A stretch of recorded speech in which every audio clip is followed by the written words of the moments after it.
Volviendo a esos primeros años de policía, cuando entras en el cuerpo bueno...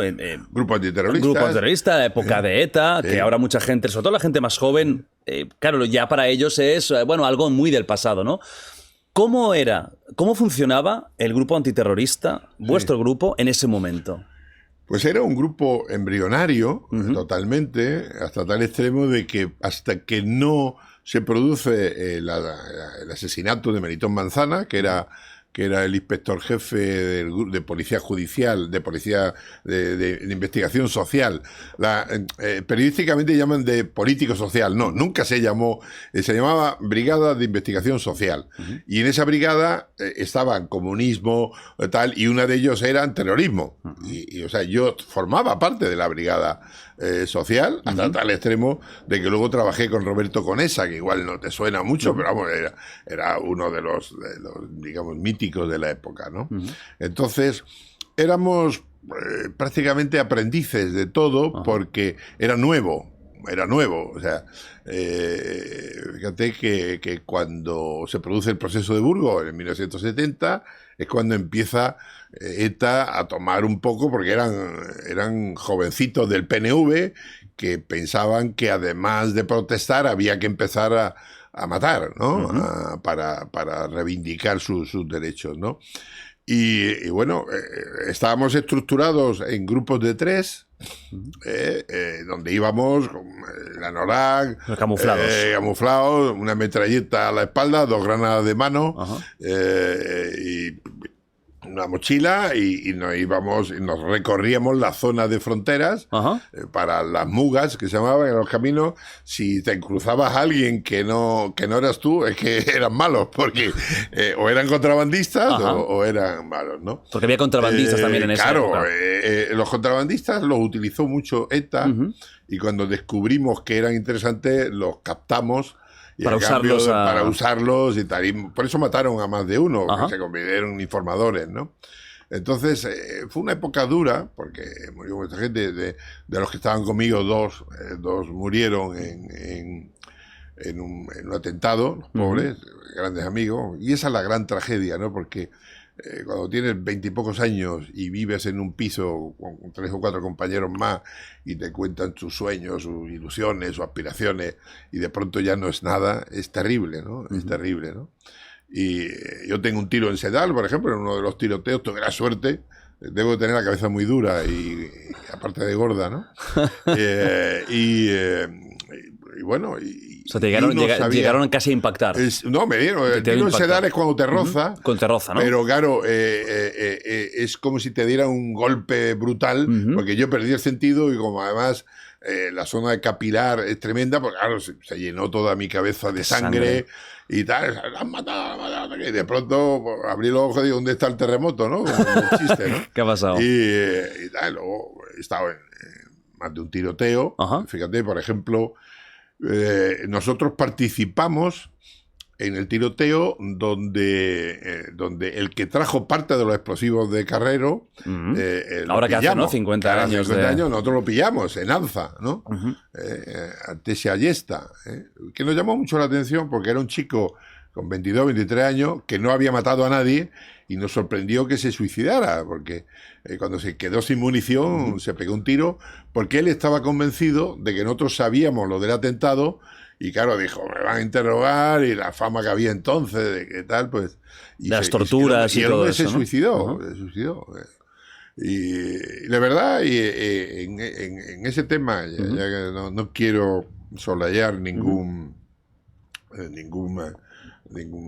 matiz del tema, yo creo que gran parte de la fama de tortura y tal, yo creo que la promovía el propio régimen para facilitar los trabajos, porque de verdad, honestamente, he podido ver alguna torta que otra, alguna cosa, algún enfrentamiento, pero yo no he visto jamás, y he estado en los sitios más complicados, pues el viejo truco ese de los cables, de no sé qué, de verdad, no lo he visto. O sea, tú las torturas que tenemos a lo mejor en la cabeza, ¿no? De una persona sentada... exactamente, de verdad que no. Eso no lo has visto nunca. De verdad, no lo he visto nunca, y ya te digo, he estado en grupo... es cierto que cuando... o sea, los etarras eran muchísimo más blanditos que eran los del FRAP o los del Grapo, que eran gente, le tardas enseguida, ahí está, ahí más, no sé qué, aguantaban un poco el tiro. O sea, ¿cómo ¿no? sacabais información de ellos? Pues pegándole un apretón muy fuerte, tal, vamos, tu familia, tal, o sea, le pegas una bronca tremenda, algún empujoncito que otro, tal, algún capón de esto de tal, y el tipo, ¿por qué? Porque para nosotros era muy importante saber dónde era la cita de seguridad. O sea, cada vez que había un atentado o una operación, hay lo que se llama una cita de seguridad, que es a la media hora. Quedan en un sitio, por si todo ha ido bien, juntarse.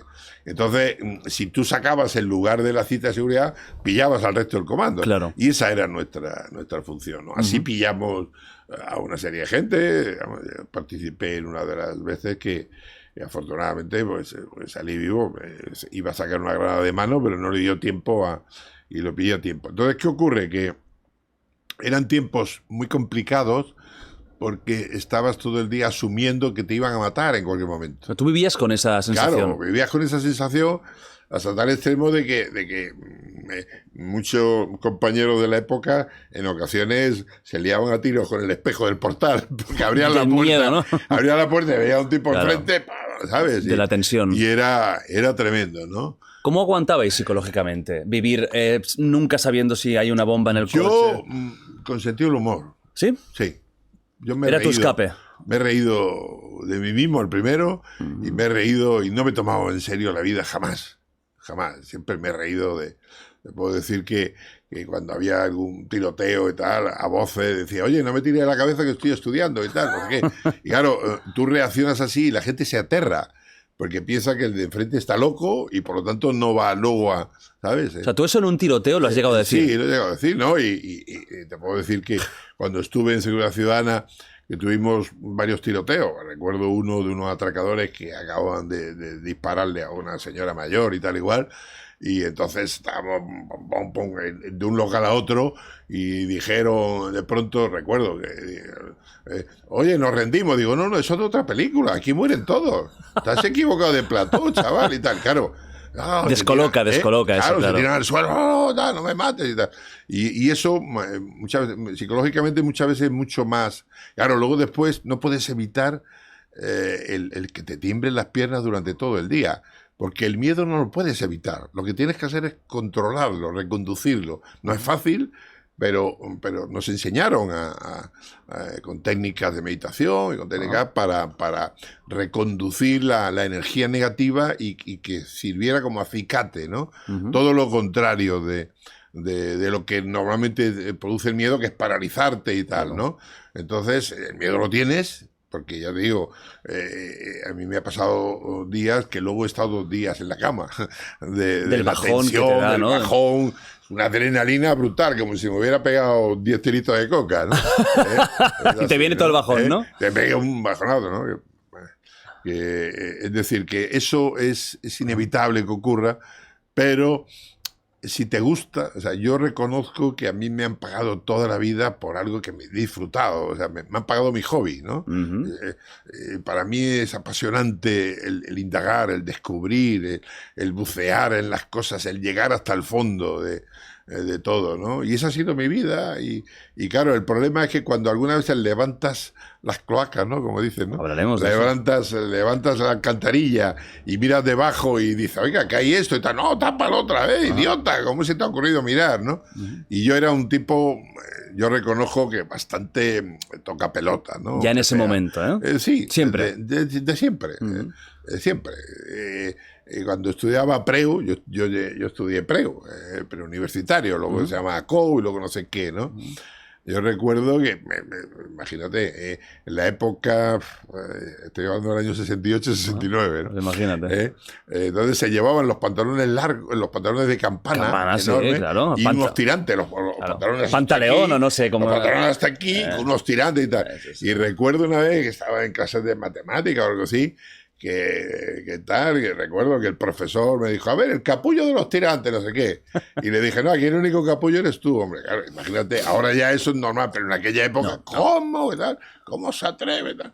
¿Sabes por qué? Porque siempre he sido vindicativo, siempre me he enfrentado a las injusticias, porque entendía que era mi obligación como persona. Entonces, por eso... ¿Te ha costado callarte? Siempre. O sea, tú has tenido problemas toda de la disciplina vida, toda la vida. Porque he cuestionado siempre las cosas cuando me parecían injustas, siempre. Ajá. Es más, yo creo que a mí deciden aniquilarme por eso, porque me puse a defender enconadamente a unos compañeros porque iban a triturarlos y me negué a ello a participar en el tema y a partir de ahí dijeron, pues entonces vamos a por ti, ¿no?